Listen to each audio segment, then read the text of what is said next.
Hi, Assalamualaikum. Today I'm going to tell you a short story about my financial career. My financial career by the author Stephen Lee Coates.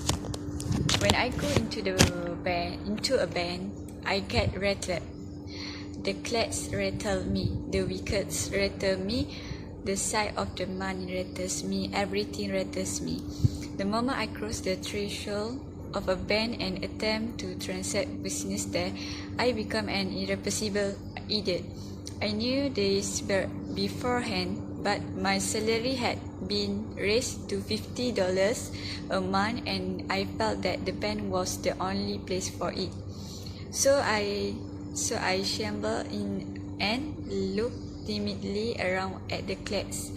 I had an idea that a person about to open an account must needs consult the manager.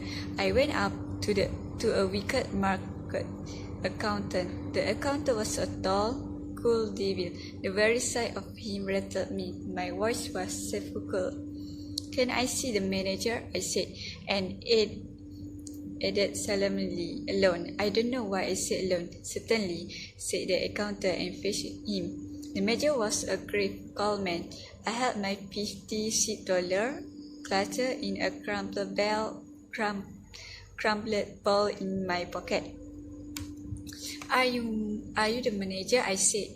"God, no, I didn't double it." "Yes," he said. "Can I see you?" I asked. "Alone." I didn't want to say alone again, but without it, the thing seemed self-evident. "Can I see you?" I asked. "Alone." I didn't want to say alone again, but without it, the thing seemed self-evident. The manager looked at me in some alarm. He felt that I had an awful secret to reveal. "Come in here," he said, and led the way to private room. He turned the key in the lock. "We are safe from interruption here," he said. "Sit down." We both sat down and looked at each other. I found no voice to speak. "You are one of Pinkerton men, I presume," he said. He had gathered from my mysterious manner that I was a detective. I knew what he was thinking, and it made me worse. "No, not from Pinkertons," I said, seeming to imply that I come from a rival agency. "To tell the truth," I went on, as if I had been prompted to lie about it, "I'm not a detective at all. I have come to open an account. I intend to keep all my money in this bank." The manager looked relieved but still serious. He concluded now that I was a son of Baron Rothschild or a young gold. "A large account, I suppose," he said. "Fairly large," I whispered. "I propose to deposit $50 now and $50 a month regularly." The manager got up and opened the door. He called to the accountant. "Mr. Montgomery," he said unkindly loud, "this gentleman is opening an account. He will deposit $50. Good morning." I rose. A big iron door opened at the side of the room. "Good morning," I said, and stepped into the safe. "Count out," said the manager coldly, and showed me the other way. I went up to the accountant wicker and pocketed the ball of money at him with a quick convulsive movement as if I were doing a conjuring trick. My face was ghastly pale. "Here," I said, "deposit it." The tone of the words seemed to mean, "Let us do this painful thing while the fit is on us." He took the money and gave it to another class. He made me write the sum on a slip and sign my name in a book. I no longer knew what I was doing. The bank swam before my eyes. "Is it deposit?" I asked in a hollow, vibrating voice. "It is," said the accountant. "Then I want to draw a check."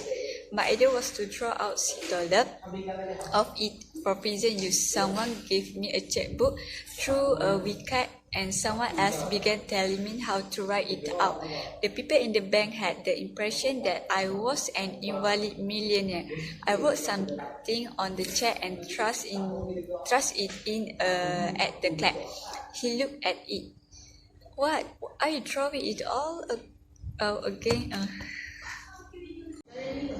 He asked in surprise. Then I realized that I had written 50C instead of C. I was too far gone to reason now. I had a feeling that it was impossible to explain the thing. All the class had stopped writing to look at me. Reckless with misery, I made a plunge. Yes, the whole thing. You withdraw your money from the bank? Every cent of it. Are you not going to deposit anymore? Said the clerk astonished. Never. An idiot hope struck me that they may think something had insulted me while I was writing the check, and that I had changed my mind. I made a wretched attempt to look like a man with a fearfully quick temper. The clerk prepared to pay the money. How will you have it? He said.